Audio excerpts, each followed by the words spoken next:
Buenas tardes, queridos amigos. Hoy, martes 28 de octubre, doy inicio a la charla 151 de Radiografía del Imperialismo Británico. En alguna oportunidad les he dicho que esta obra, esta locura, se conforma con 7 tomos. 7 tomos, cada uno es como un eslabón de una cadena. Es la única forma de poder explicar cómo perdimos las islas y, lo más importante, cómo vamos a hacer para recuperarlas. Aquí, como ustedes pueden ver, tengo una pequeña cadena de 7 eslabones. El último de todo está pintado en rojo. ¿Por qué? Porque es el tomo 1. Este tomo ya ha sido presentado. O sea, lo interesante va a ser que a través del año que viene y del 2027 lleguemos acá, al último. Es decir, cuando lleguemos a 1945-2025, se habrá terminado la obra. Habremos concluido con el análisis de 650 años de historia universal y argentina, y habré desplegado las 40 razones por las cuales las Islas Malvinas son argentinas. Así que, si Dios quiere, les prometo que luego de cada presentación ustedes van a ver un eslabón, de estos todos eslabones dorados, rojo. Ahora tenemos uno solo rojo. Con el transcurrir del tiempo vamos a tener todos, los 7 van a ser rojos.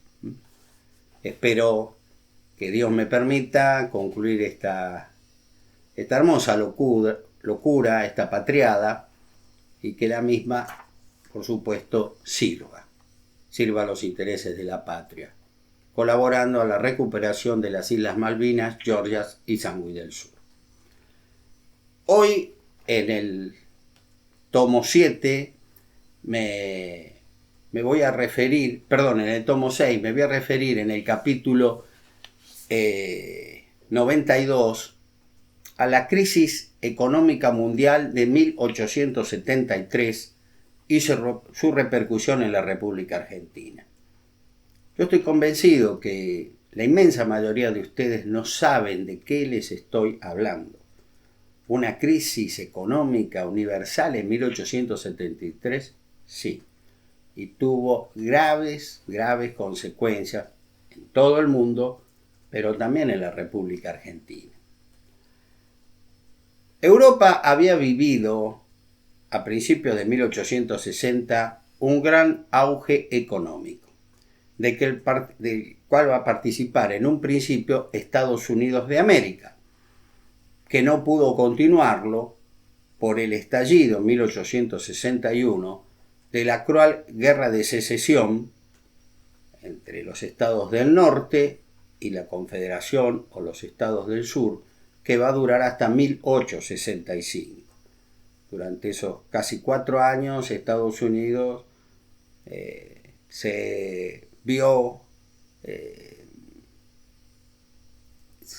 tuvo que hacer, lo único que se tuvo que hacer es tratar de los del sur destruir al norte y los del norte destruir al sur. Van a perder los del sur, que eran los esclavistas. Y les aclaro que su graciosa majestad, la reina Victoria de Gran Bretaña, respaldaron a los del sur. Pero ¿cómo? ¿No era que ustedes abolieron la esclavitud en 1808 y ahora apoyan a lo que pretende ser un país esclavista? Y bueno, negocios son negocios, ya está. Cada uno que haga lo que quiera. La doble faz o la hipocresía británica. La gran expansión británica en sus dominios ultramarinos y en países emergentes que demandaban gran parte de su producción industrial, Argentina, por ejemplo, con el tendido de las líneas férreas, generaron una acelerada inversión de esos capitales en todo el orbe. Para 1873, las exportaciones británicas de bienes de consumo aumentaron un 80% en relación a 1860. O sea, en 13 años aumentaron un 80%. La producción mundial de lingotes de hierro pasó de 8.900.000 toneladas a 14.400.000 toneladas, correspondiendo a las fundiciones británicas las 2/5 partes del total. Esta demanda sostenida le permitió obtener grandes ganancias económicas. Al efectuar préstamos a inversores en el Imperio Ruso, en Egipto, en el dominio británico de la India, en Brasil, Chile, Perú y Argentina, en especial en la materia de la que estábamos hablando, los ferrocarriles. Los ganaderos argentinos, especialmente los que criaban ovejas por su lana, se beneficiaron de la expansión del entendido ferroviario efectuado, fundamentalmente por capitales británicos. A fin de no hacerlo demasiado extenso, vamos a concentrar las cifras por quinquenios. Esto es un artículo que ahora les voy a... lo estoy leyendo, que ahora les voy a decir de dónde esto lo saqué. Se lo digo ahora. El diario La Prensa, el 25 de mayo de 1910, el día del centenario de la Revolución, sacó una verdadera joyita para mí, es una información histórica, económica, fantástica, llamada Comercio Exterior de la República Argentina en el primer centenario de su existencia política. Un trabajo exhaustivo, minucioso, 2 puntos, brillante. Repito entonces, a fin de no hacerlo demasiado extenso, vamos a concentrar las cifras por quinquenio, porque en materia estadística las comparaciones deben establecerse entre grupos de años que abarquen periodos homólogos, con objeto de que las variaciones accidentales que se producen entre el corto espacio de 12 meses quedan disimuladas en el lapso de 5 o 10 años, según sea el que se empiece. Por otro lado, poco interesa saber las modificaciones que ha sufrido el intercambio de un año a otro. Lo que realmente instruye y sirve de base para toda clase de cálculos y deducciones es la comparación entre periodos más o menos largos, porque de esa manera los progresos o retrocesos son más evidentes y permiten con facilidad extraer lo que se busca. Les paso a leer lo que aconteció con el valor del intercambio en la República Argentina. Quinquenio 1860-1864.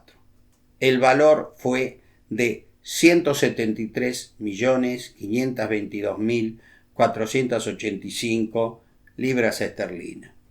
1865-1869, 288.808.468 libras. 1870-1874, 484.027.821. En este cuadro se ve el valor que en los respectivos quinquenios adquirió nuestro intercambio comercial con todas las naciones europeas, asiáticas, africanas y americanas que nos envían sus artículos y reciben los productos de nuestra industria agropecuaria. La colocación de nuestras lanas a contramarcha, como ya lo expliqué, del clima existente en Europa y en Estados Unidos, cuando allá es verano, acá es invierno y viceversa, comenzaba a tener una gran demanda en esos territorios, en esos países. Los estadounidenses, al finalizar la guerra fratricida de 1865, habían perdido los mercados europeos para el algodón que se producía en el sur de dicho país. Los estados que habían conformado la derrotada Confederación Americana y fueron reemplazados por los que obtenían los británicos en Egipto y muy especialmente en la India. Ese algodón de Egipto y la India, dos dominios británicos, comenzaron a saturar los mercados que antes eran abastecidos por los estadounidenses. La India, especialmente desde la derrotada rebelión de los cipayos, el precio era baratísimo. ¿Por qué? Porque los indios, tratados prácticamente como esclavos, solo recibían como pago por cosechar el algodón, sembrar, cuidar y cosechar el algodón, agua y algo para comer, nada más. Estaban como los esclavos, peor que los esclavos. Por eso el precio del algodón de la India era irrisorio, nadie podía competir con ello. El algodón de Egipto, que también era británico, era supuestamente de mejor calidad y tenía otro mercado, más chico si ustedes quieren, pero el algodón era de mucha mejor calidad. Esto abarató el precio del algodón indio tan barato, abasteció a los telares de Manchester, ¿no? Y otras ciudades británicas, y lo que ellos producían lo vendían tan barato porque el algodón que compraban era prácticamente regalado. Esto significó una caída del precio de nuestras lanas. Se prefirió el algodón. Bueno, ropa de invierno me quedó del año pasado, bla, bla, bla. Les recuerdo, mis queridos amigos, que nosotros en esa época éramos el principal abastecedor de lana del mundo. Pero como el algodón era tan barato, el algodón de la India, nuestras lanas se empezaron a ir a pique. La situación se agravó en 1867 por una ley de aranceles de los Estados Unidos de América, una norma proteccionista que afectó severamente nuestras exportaciones. En un país, el nuestro, que emergía de la guerra del Paraguay, de la fiebre amarilla que se desató en Buenos Aires y otros centros urbanos, la escasez de capitales generó la quiebra de incipientes talleres. La falta de trabajo urbano y el peligro que representaban los malones de las tribus araucanizadas de nuestras pampas del sur impedían el poblamiento de esos terrenos, de esos territorios, y la generación de nuevas oportunidades a los miles de inmigrantes llegados, preferentemente de la recientemente unificada Italia, que se apiñaban en nuestras ciudades costeras, ¿no? Y entonces la llegada de capitales británicos fue vista inocentemente por nuestras autoridades como una verdadera tabla de salvación. Bueno, hay tablas y tablas, ¿no?, para salvarse. La británica no era precisamente una de ellas. Inglaterra fue la primera nación que, arrostrando los peligros de una declaración de esa especie, nos reconoció como entidad libre y soberana.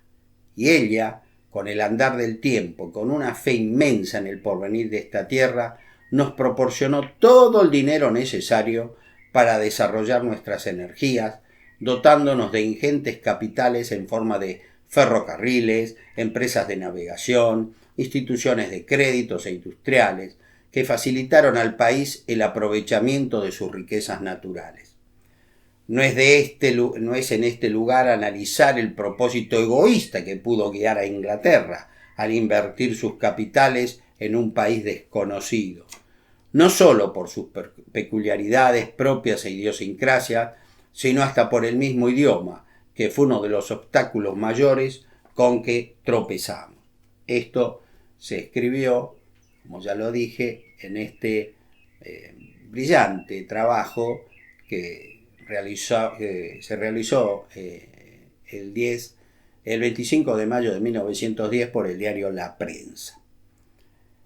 Es útil recordar que en casi toda la década de 1860 y los primeros años de 1870, los saldos del comercio exterior nos fueron desfavorables, lo que aconteció aún en los mejores años de exportación de nuestras tierras. Tuvimos un veranito de San Juan en 1866, una leve mejora económica al aumentar la circulación de moneda metálica, lo que generó la apreciación del papel moneda que el oro respaldaba. Esta aparente mejora de nuestra situación no fue por una buena marcha de nuestra economía, sino por la contratación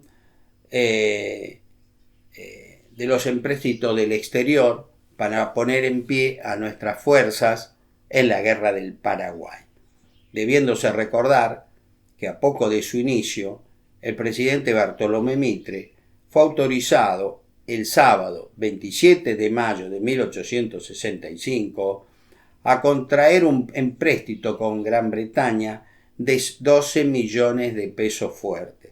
Necesitábamos dinero para ir a la guerra. Y bueno, como quien dice, nos metimos en camisa de 11 varas.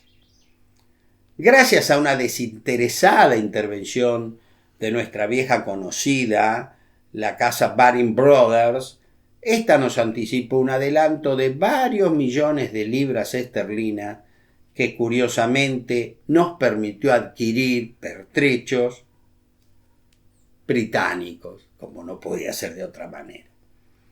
El dinero restante del empréstito llegó en dos etapas, la primera en 1866 y la segunda en 1868. También fue muy importante la llegada de oro brasileño en 1865, a poco de entrar en guerra, que si bien no fue una gran cantidad, generó una inmediata generación económica en nuestro país, pues los proveedores del Ejército Imperial del Brasil efectuaron grandes compras de ganado vacuno para alimentar a sus tropas, como así también otros artículos alimenticios y aún de manufacturas europeas que generaban una entrada indirecta al fisco, pues éstas pasaban por la aduana de Buenos Aires, se le cobraba el aforo. Es decir, que en 1865 y especialmente en 1866 ingresaron capitales extranjeros, el empréstito con los británicos y el oro brasileño, que repito, entre comillas, movieron nuestra economía, y si a ello se le suma la suscripción de otros empréstitos en 1868, 1871 y 1873, muchos de nuestros antepasados creyeron que nuestro porvenir estaba asegurado. Así, por ejemplo, fue muy significativa la ley del 5 de agosto de 1870, por la que se autorizó al gobierno nacional a suscribir un nuevo empréstito con Gran Bretaña para realizar obras públicas por valor de 30 millones de pesos fuertes.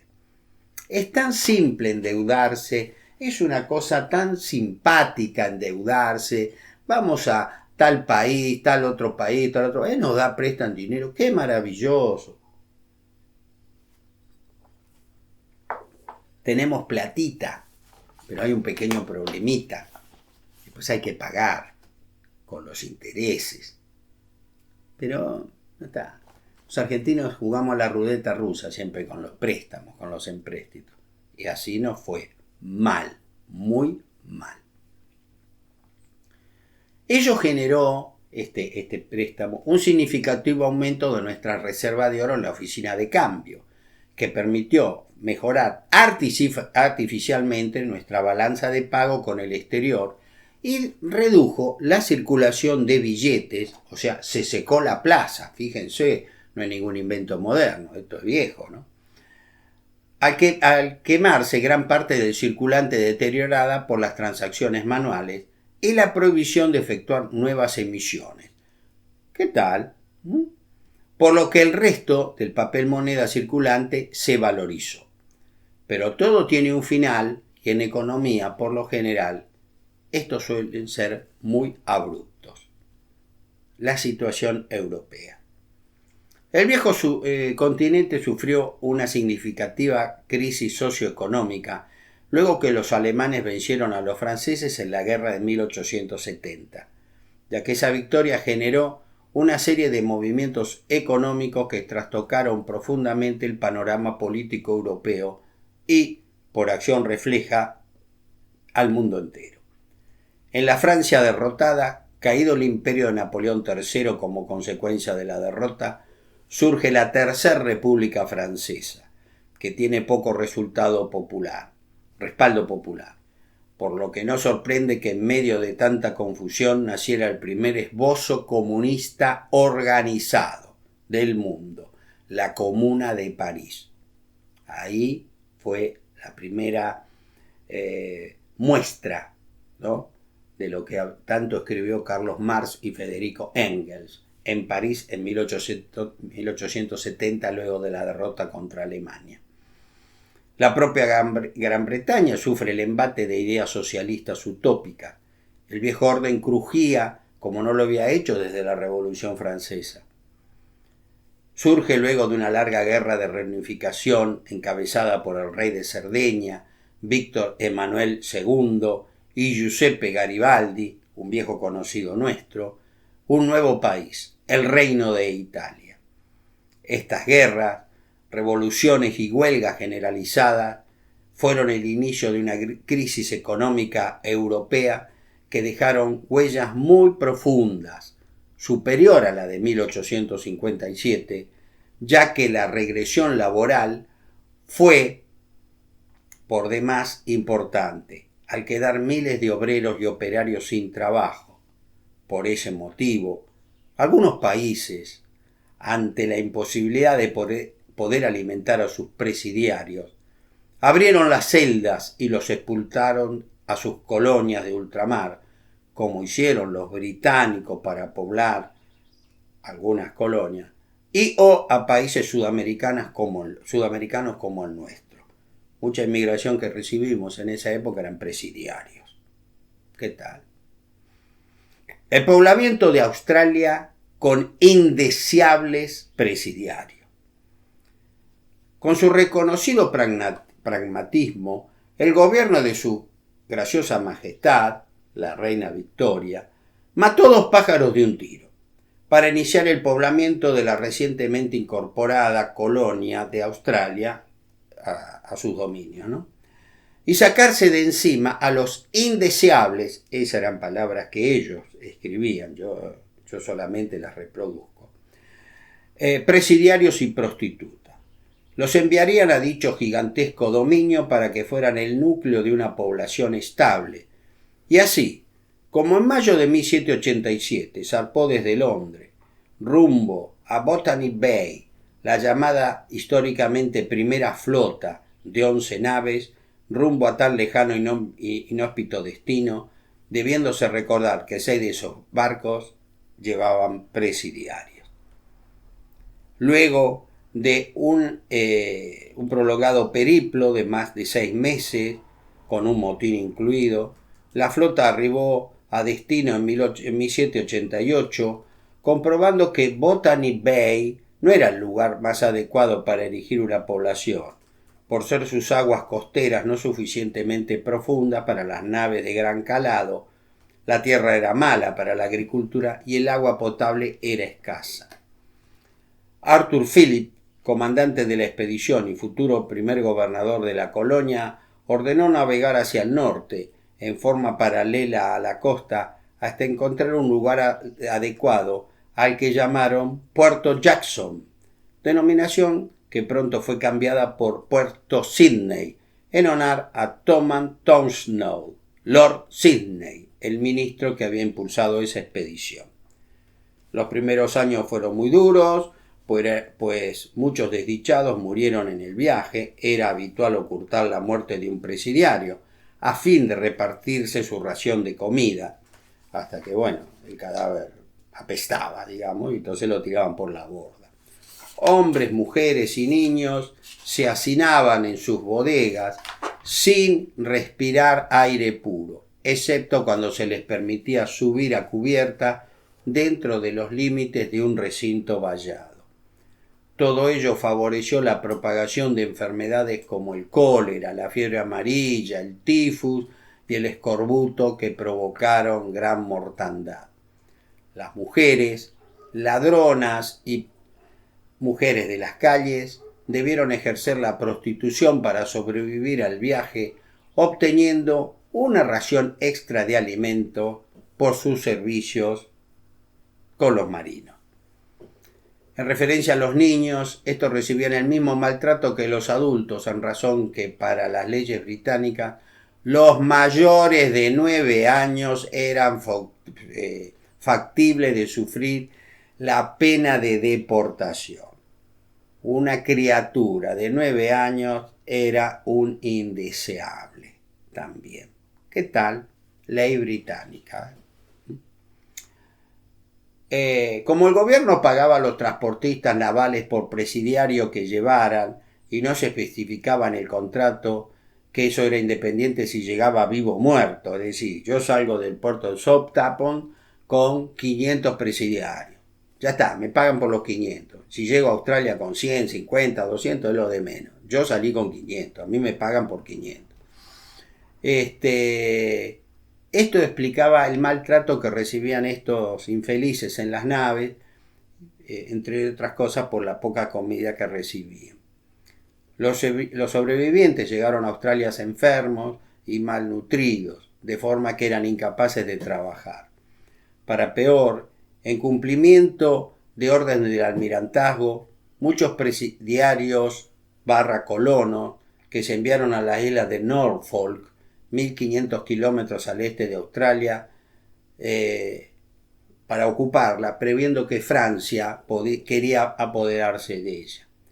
La indisciplina y las condiciones inhumanas en las que sobrevivían estos pobres infelices, junto a los malos tratos que se les propinaban, los carceleros, generaron serios problemas y así pocos se ocuparon de las tareas agropecuarias y entonces, ante la hambruna resultante, Philip solicitó a Gran Bretaña que esa colonia fuera socorrida. Los presidiarios fueron obligados a realizar trabajos forzados, construyendo diversas obras públicas como edificios, caminos, puentes y diversas tareas agrícolas y ganaderas para la sustentación de la colonia, que milagrosamente de a poco comenzó a sobrevivir. La instalada a los pocos años Nueva Gales del Sur prosperó y esto atrajo colonos libres que tenían derecho a contar, como modernos esclavos, con presidiarios para su propio servicio. Muchos de estos, luego de cumplir su condena, obtuvieron la libertad y como les estaba prohibido volver a Gran Bretaña, desarrollaron su existencia en su nuevo hogar. De esta manera tan despiadada, tan inhumana, Gran Bretaña pobló a su recientemente incorporada colonia de Australia. Lo mismo pasó con Nueva Zelanda. Esa es la verdad de la historia. Si algo los caracteriza es que son fríamente despiadados, aún con sus propios compatriotas caídos en desgracia. El estallido de la crisis. La crisis económica de 1873 o la prolongada depresión se inició en Viena, capital del Imperio Austrohúngaro, por una significativa caída de la bolsa el viernes 9 de mayo de 1873. Al verse afectados el pago de su cartera de crédito por especulaciones financieras provenientes de Alemania, como consecuencia de los vaivenes allí producidos, en principio por los excesivos gastos emergentes de la guerra franco-prusiana, o sea, la guerra que tuvieron contra Francia, para luego transformarse en una breve bonanza económica alemana al recibir de Francia 5.000 millones de francos en conceptos de indemnización por esa guerra. El pago francés se efectivizó en oro y plata, en marcos, libras esterlinas y demás monedas fuertes extranjeras, como así también en letras de cambio. Les quiero hacer un alto, mis amigos, en este punto.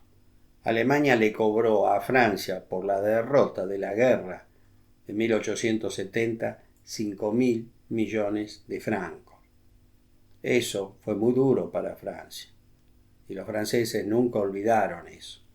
Por eso, varias décadas para adelante, digamos 50 años más tarde, Francia le iba a cobrar a los alemanes derrotados en la Primera Guerra Mundial en 1918 cantidades impresionantes de dinero por haber sido derrotados. Ahora los franceses eran los que habíamos ganado y los franceses imponemos las condiciones. Eso va a generar un desastre económico en Francia, en Alemania, y con el tiempo, pocos años, la asunción al poder de un hombre llamado Adolfo Hitler. Pero de eso me voy a ocupar mucho más adelante. Falta mucho, mucho.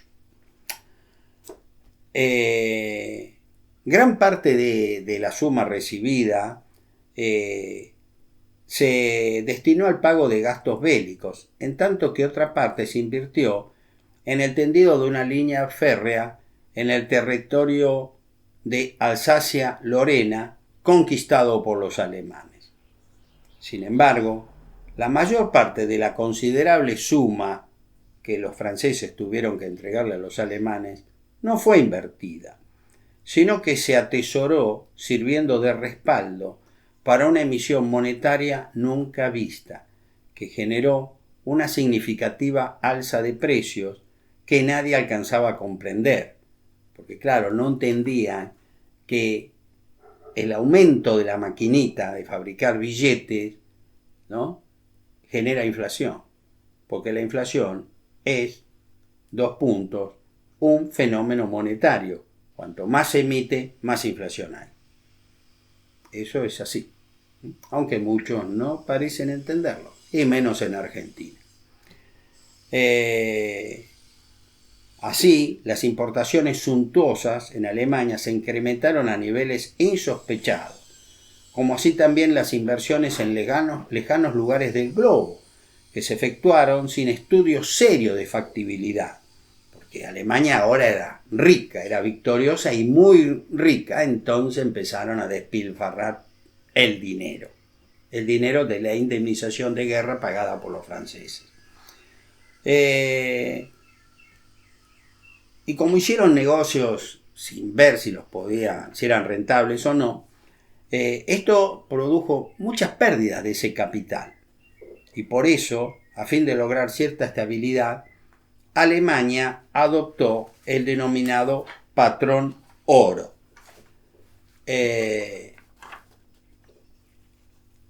Entonces, algo que aconteció en los Estados Unidos,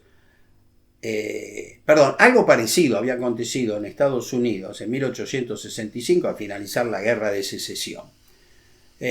Pues los estadounidenses, los yanquis, como decía Sarmiento, a fin de movilizar su economía y restañar las heridas del sangriento enfrentamiento, se fijaron como objetivo la conquista del oeste, ocupando por las buenas o por las malas, por lo general por las malas, los territorios de caza de los indios que se extendían desde el Mississippi hasta el Océano Pacífico. Y así, en cuestión de pocos años, estos fueron exterminados de las planicies. Una forma que recurrieron los estadounidenses para matar a los indios fue de hambre. Se pagaban precios increíbles por las pieles de los bisontes, que eran los que comían los indios, los búfalos, que lo hemos visto en tantas películas.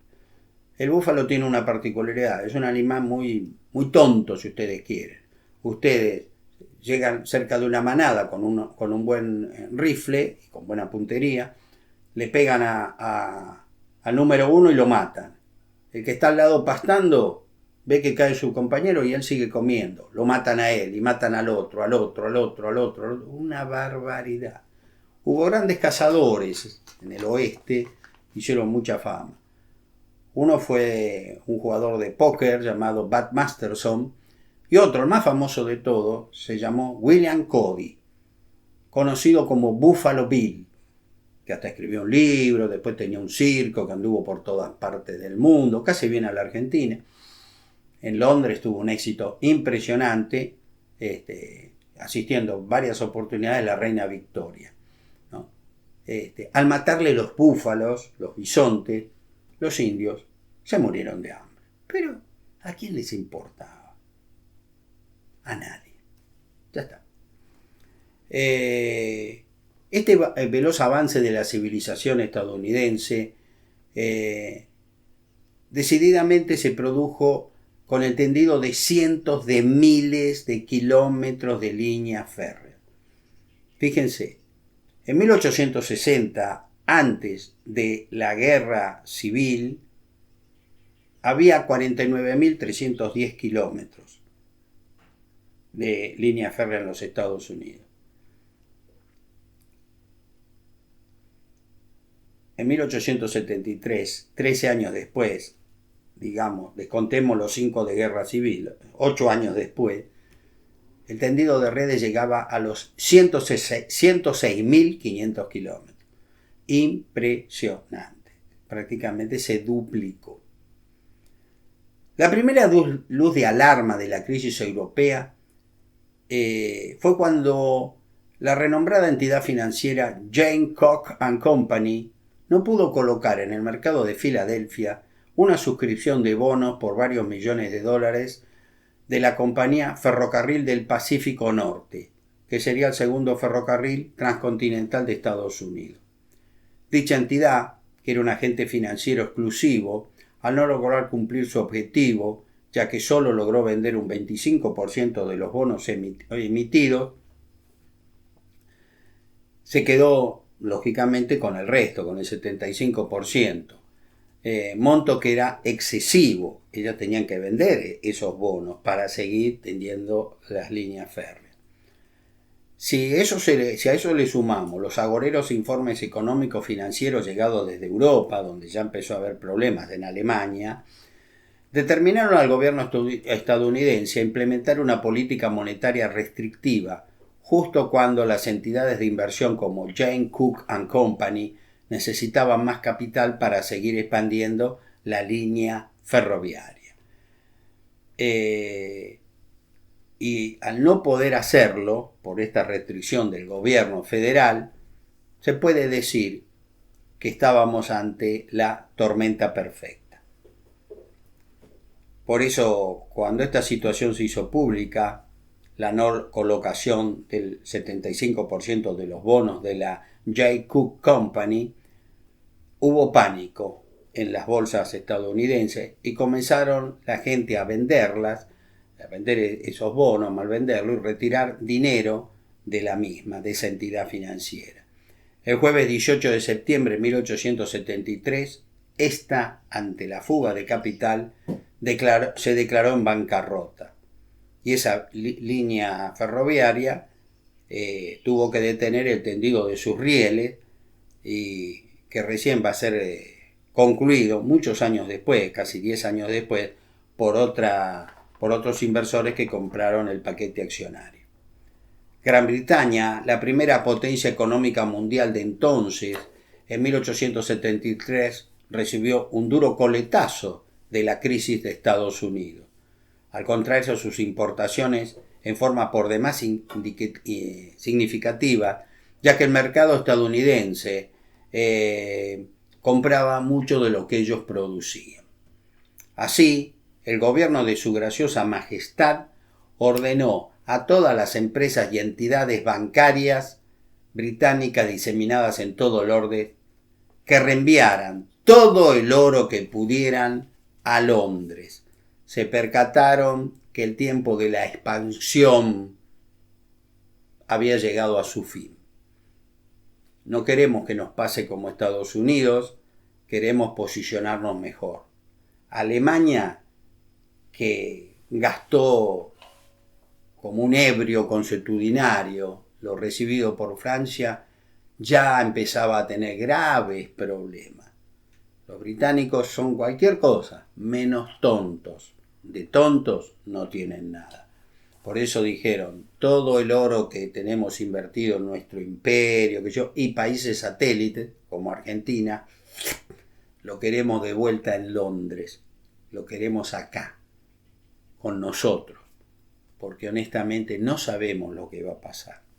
Y así, en 1873, mis queridos amigos, estaba todo preparado para una crisis universal de insospechadas consecuencias y de la que en nuestra historia Eso es lo más curioso. No se habla de esa crisis. Nosotros no sabemos nada. No pasó. Y sí que pasó. Por eso, les repito una vez más, no tenemos que contar nuestra historia o leer nuestra historia o estudiar nuestra historia dentro de nuestra frontera. A veces hay que salir afuera de la frontera para comprender que esas razones exógenas también a nosotros nos afectan. Sin más, mis queridos amigos, me despido de ustedes hasta la próxima charla. Como siempre, ha sido un placer el estar con ustedes. Muchísimas gracias por su atención.